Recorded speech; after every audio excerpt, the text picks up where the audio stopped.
Lakas loob ni Lisa ni Adi, isang inang mapagmahal ang tribong kinagisnan.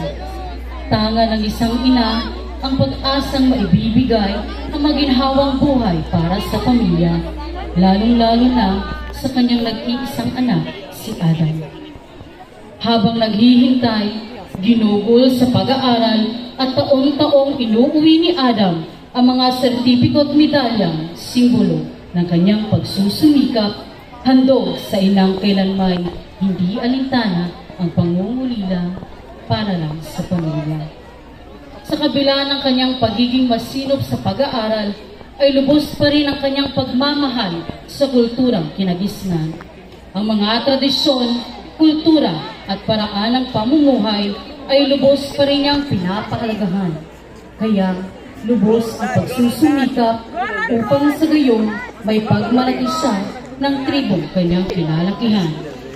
Sa araw ng kanyang pagtatapos, di mawari ang kanyang magkahalong emosyon, puno ng pananabik, pangangamba at paulit-ulit sumasagi sa isipan ang larawan ng muli nilang pagkikita.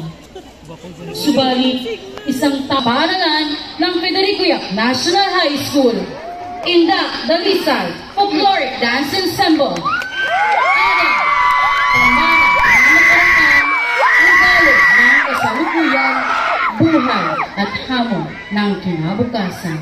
Your time starts now. Hi!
Ikaw sa gubo, di maminaw, aron di ikaw.